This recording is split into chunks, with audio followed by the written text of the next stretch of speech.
शिल्पा की आदतें ठीक नहीं थी। वो ना बोलने से पहले कुछ सोचती और ना ही कुछ करने में। उसकी इस आदत से सभी परेशान रहते। बहन, घर पर मेहमान आए हैं और शक्कर खत्म है, थोड़ी शक्कर दे दो, मैं बाजार जाऊंगी तो ले आऊंगी। अरे शिखा बहन, तुम तो माफी करे, जब देखो तुम्हारे घर में कुछ न कुछ खत्म ही रहता है। अरे शिल्पा, चिल्ला क्यों रही हो? कहा ना घर में मेहमान बैठे हैं, सुन लेंगे। सुन लेंगे तो सुन ले, तुम लोगों की मांगने वाली आदत तो बंद होगी। अच्छा शिल्पा, ना दो शक्कर, लेकिन बात तो अच्छे से करो। एक कटोरी शक्कर के लिए तुमने मेरी बड़ी बेइज्जती कर दी। शिल्पा बड़बड़ाते अंदर चली जाती है तो शिखा भी घर चली जाती है। माँ, क्या हुआ?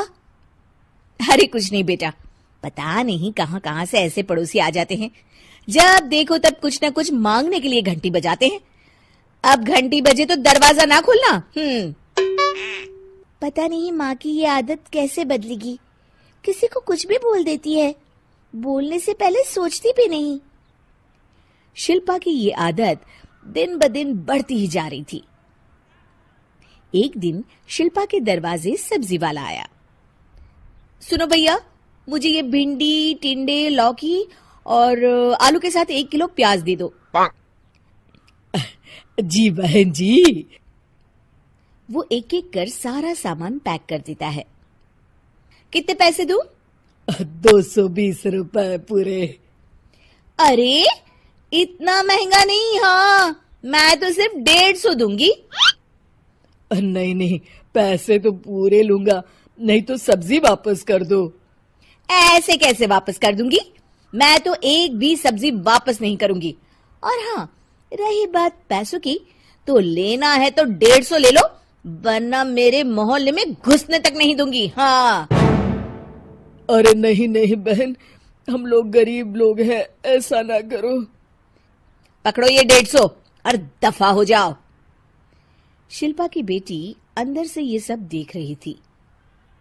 शिल्पा, तूने तो हद कर दी। बेचारा गरीब आदमी, उसका तो गुजारा ही इसी से होता है। बोलने से पहले सोचा कर बेटा। माँ, आप चुप रहो, घर चलाना बच्चों का खेल नहीं। और वैसे भी इतनी महंगी सब्जी थोड़ी ना होती है। आपको तो सिर्फ खाने से मतलब है, लेकिन मुझे तो सब सोचना पड़ता है ना। शिल्पा की सास ये बात सुनकर दुखी हो जाती हैं। शिल्पा की बेटी शिल्पा की ये सारी बातें सुन रही होती है। शिल्पा की बेटी एक दिन माँ से कहती है, माँ, ओ माँ, जरा यहाँ तो आना। ओहो, क्या हुआ? क्यों चिल्ला रही हो ऐसे बेटा? हुआ क्या? ये देखिए मेरी स्कूल की ड्रेस कितनी गंदी हो गई है, इसे कौन धोएगा? लेकिन ये तो साफ है बेटा, मैंने अपने हाथ से खुद साफ किया है। माँ, ये ड्रेस इतनी गंदी है कि मैं इसे पहन ही नहीं सकती। चलो, मुझे बाजार से नई दिलाओ। शिल्पा दुखी हो जाती है और वहां से चली जाती है कि तभी सामने उसकी सास मिल जाती है। शिल्पा, अरे ओ शिल्पा, ये क्या सब्जी बनाई है? ऐसे भी कोई सब्जी बनाता है? शिल्पा सास की इस हरकत से सख्ते में आ जाती है। अरे माँ को तो मैं जो बना दूं उन्हें वो पसंद आ जाता था, फिर आज वो ऐसा व्यवहार क्यों कर रही हैं? शिल्पा कुछ समझ पाती कि थोड़ी ही देर में उसका पति आ जाता है। अरे शिल्पा, ये क्या है? क्या हुआ आपको? ये मेरी अलमारी पूरी अस्त व्यस्त है, तुमसे कोई काम नहीं होता है। सारा दिन पता नहीं क्या करती रहती हो। अरे मैंने तो सारी अलमारी साफ रखी है। इसे तुम साफ कहती हो? ये तो पूरा कूड़ादान लग रही है। शिल्पा परेशान हो जाती है और समझ नहीं पाती है कि उसके साथ क्या हो रहा है।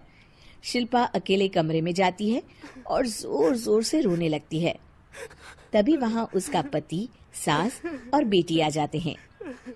शिल्पा उन लोगों को देखकर और जोर जोर से रोने लगती है।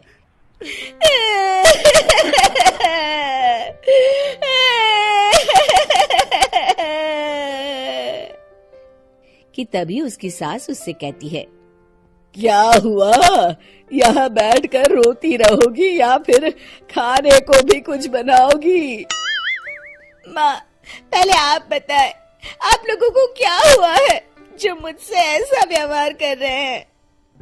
वही हुआ है जो तुम्हें रोज होता है।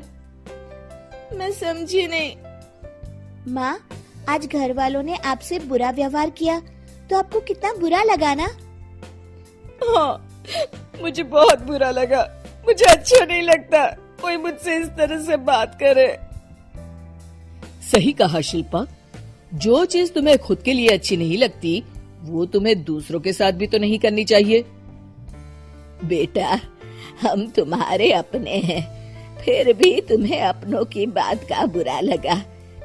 लेकिन सोचो, जिन बाहर के लोगों से तुम ऐसा व्यवहार करती हो उन्हें कैसा लगता होगा। हाँ माँ, आप सच कह रही हैं। मैं आप लोगों से माफी मांगती हूँ। मुझे कड़वा नहीं बोलना चाहिए। मैं समझ गई, मैं आपकी हूँ इसलिए आप लोगों ने मुझे सुधरने का वक्त दिया और मेरा साथ दिया। लेकिन जिन बाहर के लोगों से मैं बुरा व्यवहार करती आई, वो लोग मेरे कड़वे बोल से कितने दुखी होते होंगे। मैं वादा करती हूँ, आज से ऐसा व्यवहार किसी के साथ नहीं करूंगी। सीख, हमें दूसरों के साथ वैसा ही व्यवहार करना चाहिए जो हम खुद के लिए अपेक्षा करते हैं।